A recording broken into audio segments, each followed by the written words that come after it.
Assalamualaikum warahmatullahi wabarakatuh. Alhamdulillahi rabbil alamin. Wassalatu wassalamu ala ashrafil mursalin nabiyyina wa maulana Muhammadin wa ala alihi wa sahbihi ajma'in. Wa ashhadu an la ilaha illallah wahdahu la syarika lah wa ashhadu anna Muhammadan abduhu wa rasuluh sallallahu alaihi wa ala alihi wa sahbihi wa sallama tasliman katsira. Alhamdulillah, kita kembali akan melanjutkan kajian seputar fikih muamalah sosial atau fikih muamalah untuk akad tabarruat. Dan di kesempatan kali ini, setelah kita membahas tentang musabaqah, kemudian kita sudah menyelesaikan pembahasan tentang masalah wadi'ah. Berikutnya kita akan membahas tentang akad hibah.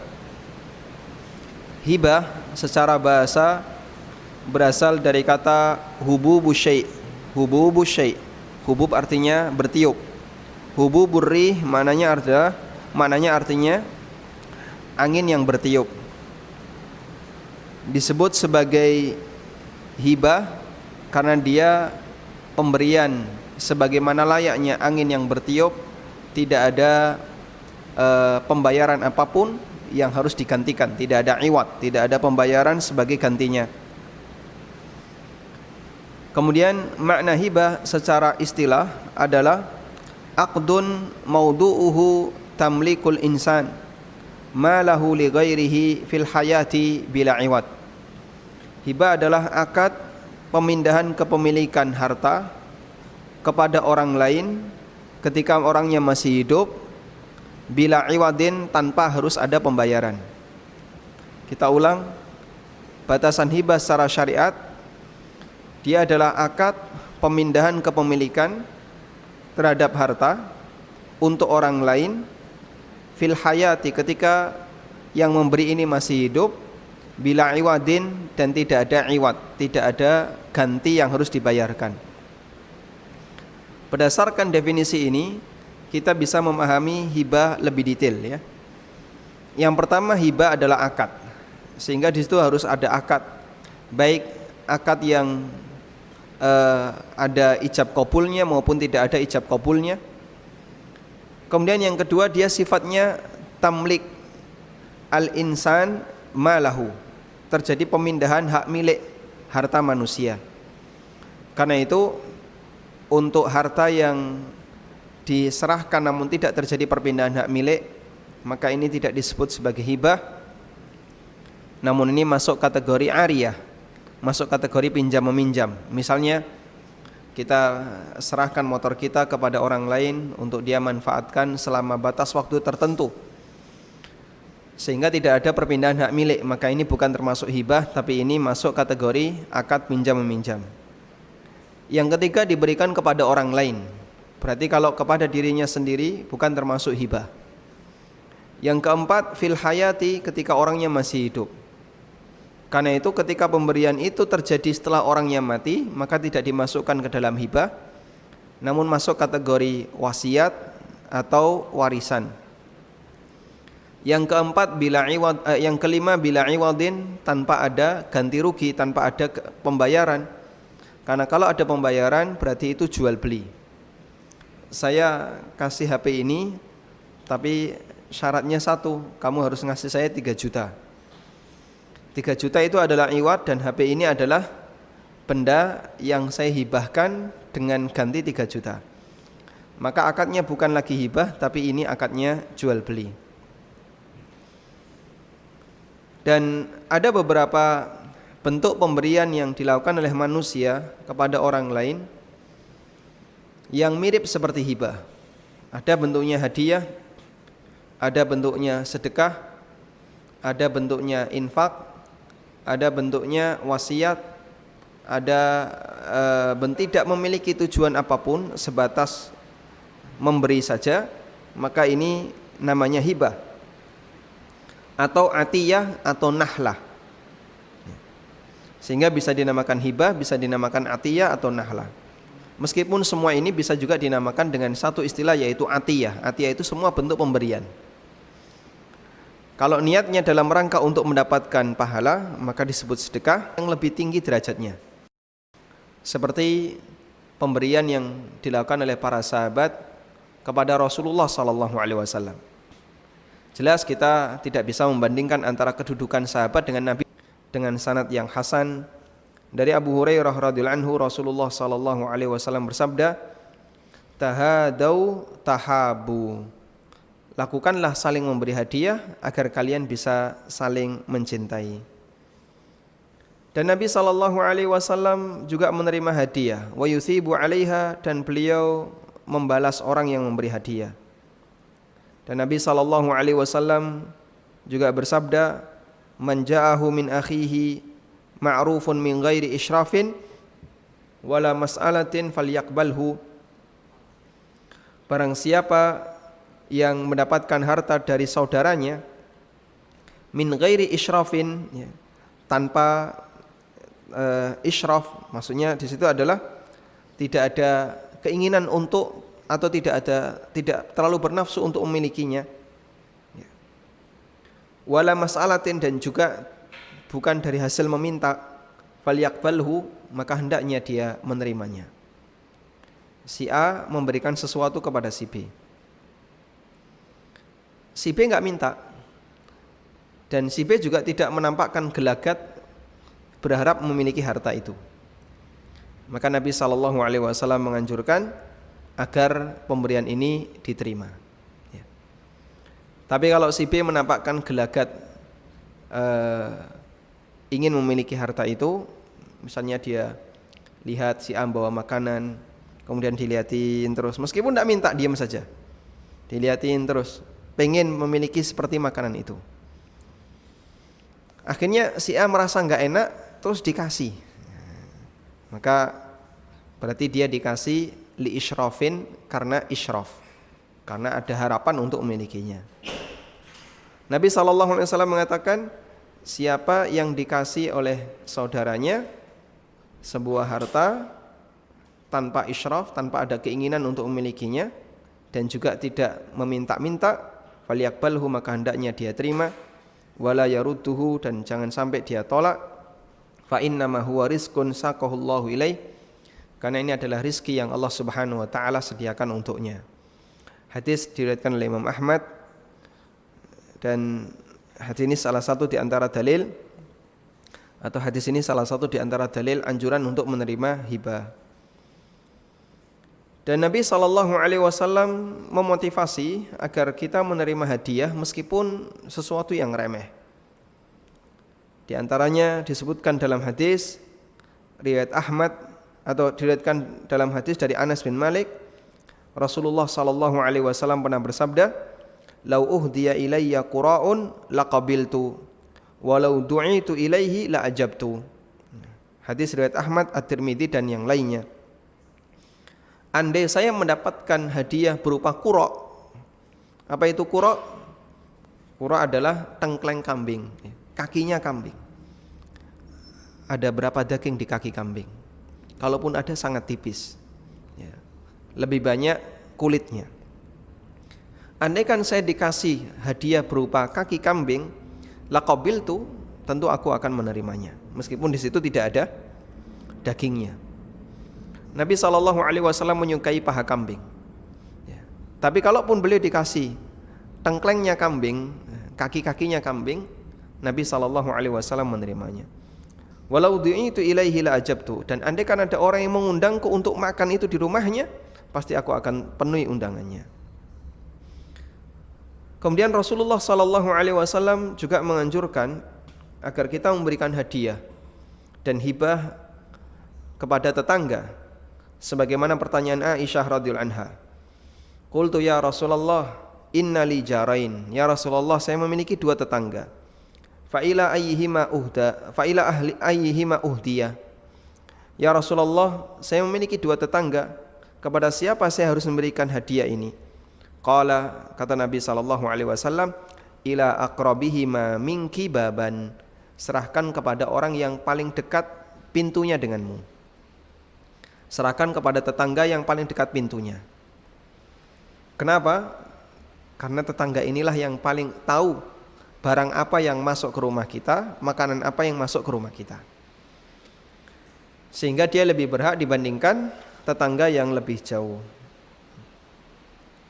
Karena itulah ada sebagian ulama yang mengatakan makruh menolak hadiah selama di sana tidak ada mani'un syar'i. Selama di sana tidak ada penghalang syar'i. Sehingga ketika orang tidak punya udzur untuk menolak, maka makruh untuk kemudian menolak hadiah. Tayyib. Kemudian para ulama membahas tentang hukum menerima hadiah dari orang kafir. Apakah diperbolehkan ataukah tidak? Terdapat hadis yang diriwayatkan oleh Imam Ahmad, Abu Dawud, At-Tirmidzi bahasanya Iyad pernah memberikan hadiah kepada Rasulullah sallallahu alaihi wasallam. Faqala lahu, kemudian Nabi sallallahu alaihi wasallam bertanya kepada Iyad, "Aslamta? Apakah kamu sudah masuk Islam?" Qala, kata Iyad, "La, saya belum." Qala, kemudian Nabi sallallahu alaihi wasallam bersabda, "Inni nuhitu an zabadil musyrikin." Sesungguhnya aku dilarang untuk menerima hadiah dari orang musyrik, pemberian dari orang musyrik. Hadis ini menunjukkan bahasanya menerima hadiah dari orang kafir hukumnya dilarang. Namun terdapat hadis yang lain di mana Nabi sallallahu alaihi wasallam menerima hadiah dari raja-raja kafir. Beliau pernah menerima hadiah dari Kisra, beliau pernah menerima hadiah dari Kaisar, ya, raja Romawi. Beliau juga pernah menerima hadiah dari Muqawqis, raja Mesir, berupa keledai dan budak wanita yang salah satunya kemudian dijadikan oleh Nabi sallallahu alaihi wasallam sebagai ummu walad, yaitu Maria Al-Qibtiyah yang melahirkan Ibrahim bin Muhammad sallallahu alaihi wasallam. Dan beliau juga menerima undangan dari orang Yahudi untuk makan kambing guling yang sudah dikasih racun. Dan Nabi sallallahu alaihi wasallam mendatanginya. Karena itu bagaimana mengkompromikan antara riwayat tadi yang statusnya sahih dengan beberapa riwayat yang lain di mana Nabi sallallahu alaihi wasallam menerima hadiah dari orang kafir? Ada penjelasan yang disampaikan oleh Al-Khattabi. Yushbihu ayyakuna hadzal haditsu mansukhan li'annahu sallallahu alaihi wasallam qad qabila hadiyata ghairi wahidin minal musyrikin. Nampaknya hadis tentang Iyad yang memberikan hadiah kemudian ditolak oleh Nabi sallallahu alaihi wasallam adalah hadis yang sudah mansukh, yang terhapus. Karena Nabi sallallahu alaihi wasallam menerima hadiah lebih dari satu orang musyrik. Asy-Syaukani mengatakan, Al-Bukhari dalam kitab sahihnya menyebutkan beberapa hadis. Istambata minhu, yang beliau simpulkan darinya, istambata minhu jawaza qabuli hadiyatil wathani. Yang beliau simpulkan darinya bolehnya hadiah dari penyembah berhala. Wa dzakarahu fi babi qabuli hadiyatil minal musyrikin. Dan beliau sebutkan di bab yang dikasih judul bab menerima hadiah dari orang musyrik. Dan Al-Hafidz Ibnu Hajar juga menyebutkan bolehnya hadiah dari orang musyrik, sehingga kesimpulannya hukumnya diperbolehkan. Hanya saja ulama memberikan catatan, hadiah dari orang musyrik boleh, atau dari orang kafir secara umum boleh, dengan syarat, ya, dengan syarat tidak ada qardud dini, tidak ada utang karena latar belakang agama. Kalau ada faktor seperti ini, maka hukumnya terlarang. Contohnya, ada orang yang ngasih hadiah, namun dia minta syarat. Syaratnya satu, Pak, pokoknya Bapak datang saja ke gereja. Kita enggak minta balasan apapun, nanti kami kasih Bapak misalnya uang sekian tiap bulan sebagai hadiah dari kami, namun dengan syarat Bapak datang saja ke gereja. Tidak harus masuk ke agama kami, tapi harus datang ke gereja. Maka hadiah seperti ini tidak boleh diterima karena ada qardud dini, karena ada utang karena latar belakang agama. Sehingga dia ngasih hadiah tapi dengan syarat harus ada loyalitas kepada agama yang mereka miliki. Atau misalnya gantian ya, Idul Fitri nanti saya sediakan parcel, tapi syaratnya nanti kalau pas hari raya kami, kamu harus sediakan parcel untuk kami. Ini hukumnya tidak boleh, karena hadiah seperti ini bisa mengantarkan seseorang kepada tindakan yang berbahaya, bahkan sampai keluar dari Islam. Kemudian berikutnya tentang rukun hibah. Rukun hibah berarti unsur apa saja yang harus ada pada transaksi hibah. Yang pertama adalah adanya pelaku, yaitu wahib dan mauhub. Wahib artinya yang memberi hibah, mauhub artinya yang menerima hibah. Yang kedua, adanya objek yang dijadikan sebagai objek hibah, baik bentuknya makanan, alat transaksi, uang atau yang lainnya, atau benda yang lainnya.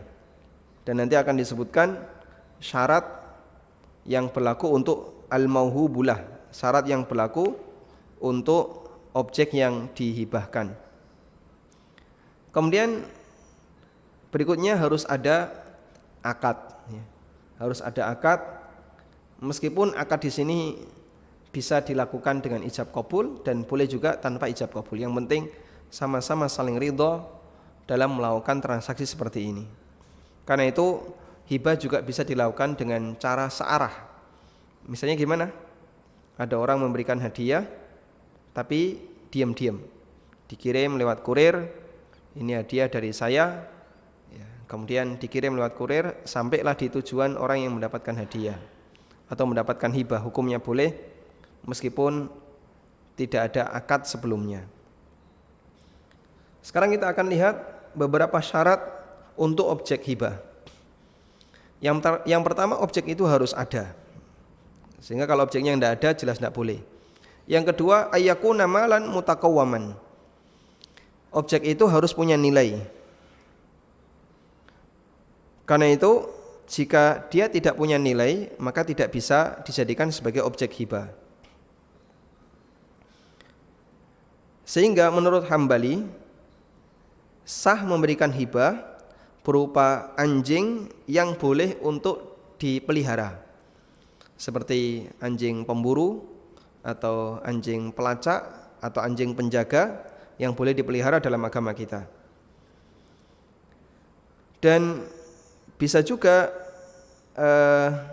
objek yang dia punya manfaat, meskipun tidak boleh misalnya diperjualbelikan, ya, tidak boleh diperjualbelikan. Selama dia punya manfaat yang mubah, maka dia boleh dihibahkan. Contohnya di sini disebutkan adalah an-najasatul lati yubahu naf'uha. Boleh memberikan hibah berupa barang najis yang halal untuk dimanfaatkan. Misalnya dijadikan pupuk. Ada orang ngasih hibah berupa kotoran, ya. Misalnya kotoran hewan yang haram dimakan, dihibahkan untuk dijadikan pupuk. Yang berikutnya, ayyakuna mamlukan fi nafsihi ayyakunul mauhub mimma taridu alaihil milkiyah. Memungkinkan untuk dipindahkan hak miliknya. Karena itu kalau tidak bisa dipindahkan hak milik, tidak bisa dihibahkan. Contohnya menghibahkan sungai, itu tidak bisa, karena itu milik umum. Menghibahkan bagian dari lautan juga tidak bisa. Kemudian berikutnya adalah alla yakuna muttasilan bimilkil wahib ittisala qararin kazzar'i wasyajar wal bina dunal ard. Objek hibah tidak boleh berupa benda yang tidak mungkin bisa disendirikan. Misalnya di sini disebutkan pohon, menghibahkan pohon yang itu ketika dicabut pasti mati, ya. Misalnya hibah misalnya tanaman kecil ya. Saya hibahkan ini tapi tanpa tanahnya. Nah, begitu dicabut langsung mati. Nah, ini tidak bisa dihibahkan. Tapi seperti ini mungkin contoh yang sulit untuk dipahami. Kemudian berikutnya adalah hibah itu ghairu musya', li'anna al-qabda fihi la yasihu illa mufrazan karahni. Hibah itu adalah objek yang dia bukan objek musya'. Kalau dia objek musya', maka hukumnya tidak diperbolehkan. Namun menurut pendapat yang lain, dan ini adalah pendapat Imam Malik, Imam Syafi'i dan Imam Ahmad serta Abu Thawr, tidak disyaratkan harus objek mufrazan. Boleh juga objek musya'. Objek musya' itu apa, Pak? Objek musya' adalah objek yang masih dimiliki oleh banyak hak. Misalnya ada sebuah objek rumah, dia dimiliki oleh 5 ahli waris, maka objek ini termasuk objek musya'. Bolehkah hak saya hibahkan kepada orang lain selain dari 5 atau selain dari 4 orang yang memiliki rumah ini? Sebagian ulama mengatakan tidak boleh, karena harus ada serah terima. Sebagian ulama mengatakan boleh, dan wallahu ta'ala alam, pendapat yang kedua inilah pendapat yang lebih kuat, sehingga boleh memberikan hibah dalam bentuk objek musya'. Anda punya jatah warisan, lalu Anda hibahkan ke orang lain yang bukan keluarga Anda, hukumnya boleh, dan serah terimanya bisa menggunakan media apapun yang itu mewakili sebagai serah terima hibah. Yang itu mewakili sebagai serah terima hibah. Selanjutnya pembahasan tentang hibah yang diberikan oleh orang yang sedang sakit mendekati kematian. Apabila ada orang yang sakit, mauti, yang sakitnya mendekati kematian, lalu dia menghibahkan hartanya kepada orang lain, maka hukum yang berlaku bagi hibahnya adalah kahukmil wasiyah, sebagaimana wasiat.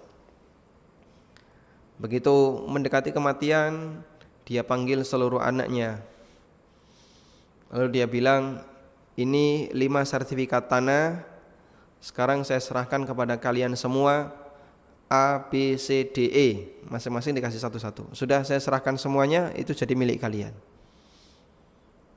Itu jadi milik kalian. Kemudian sehari setelah itu dia meninggal dunia. Apakah sah sebagai hibah? Jawabannya, karena ini sifatnya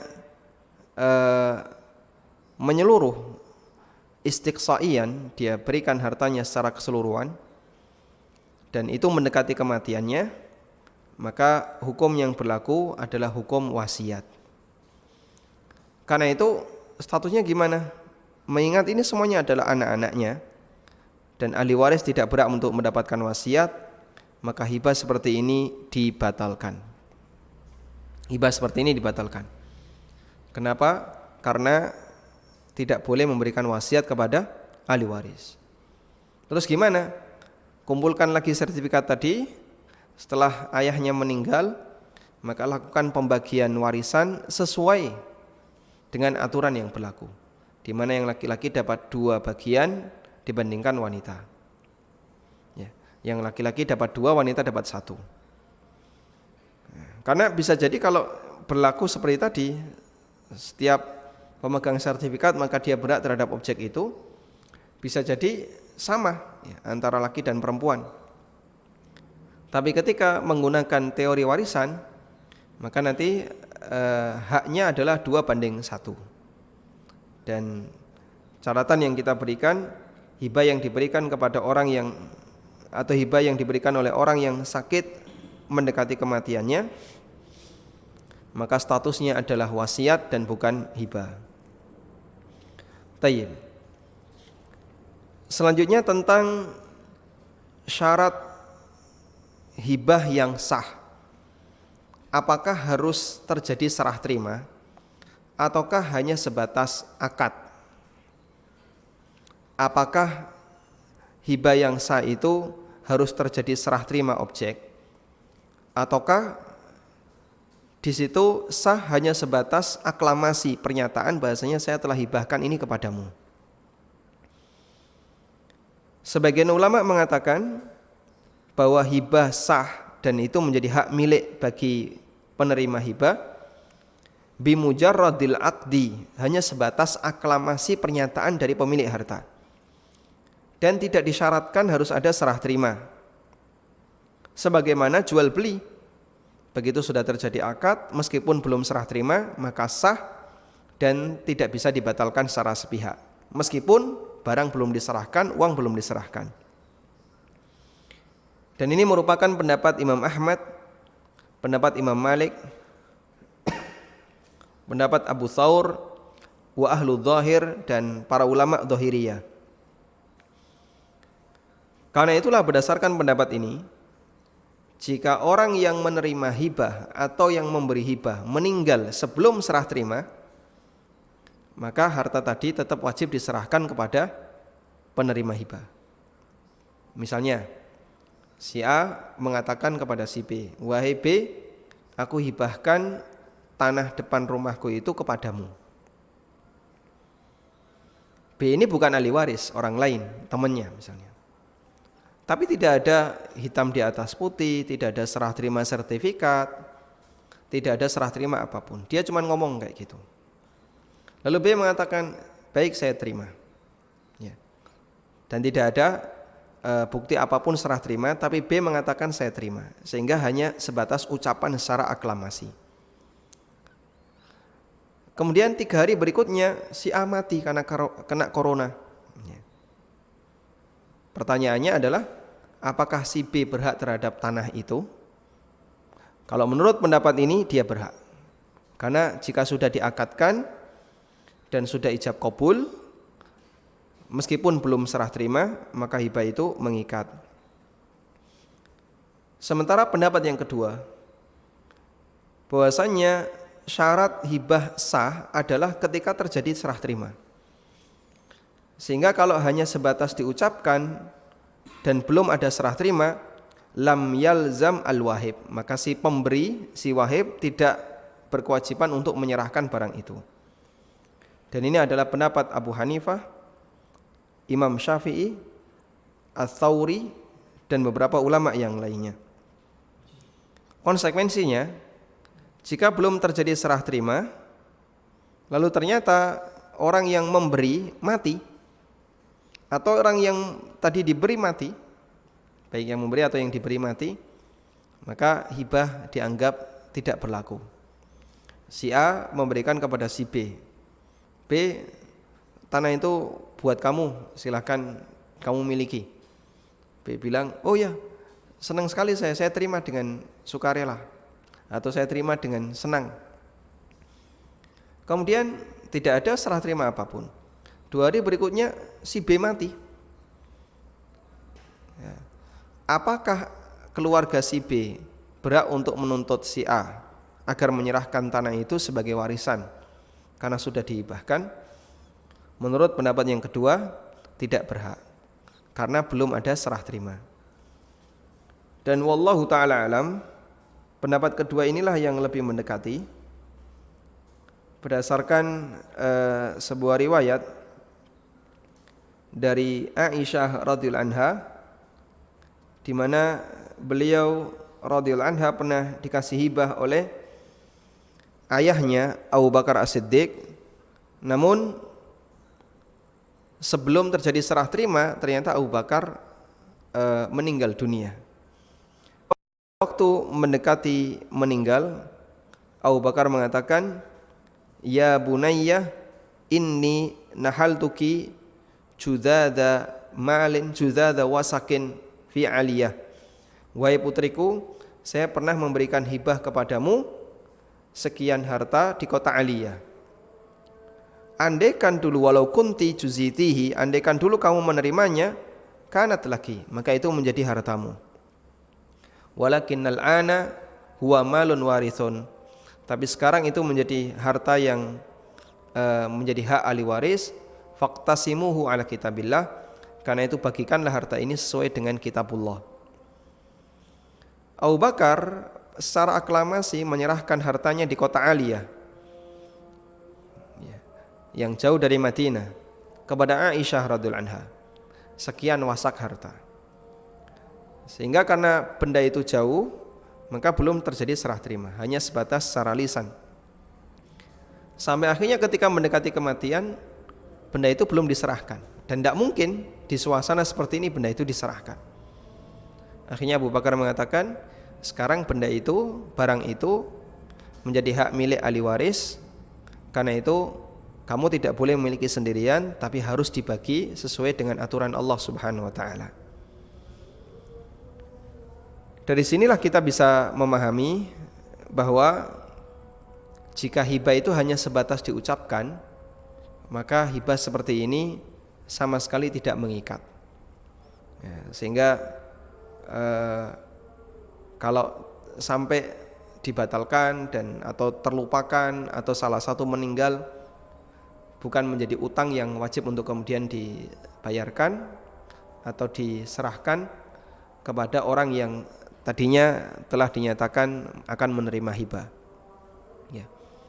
Misalnya,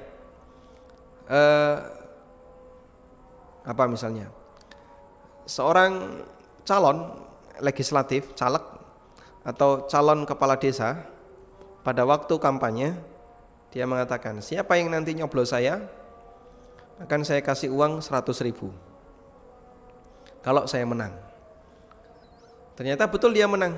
Nah, maka yang nyoblos pada lapor, saya kemarin nyoblos Bapak, ini nyoblos Bapak. Nah, apakah pernyataan dia itu menjadi mengikat sehingga jadi hibah yang harus dia berikan? Wallahu ta'ala alam. Jika kita mengambil pendapat bahasanya sebatas aklamasi hibah itu tidak mengikat selama belum terjadi serah terima, maka si kepala desa ini boleh tidak ngasih 100.000. Wallahu a'lam. Tayyib. Kemudian kita tambahkan satu pembahasan lagi, yaitu cukup? Baik, cukup ya, karena sudah jam 7.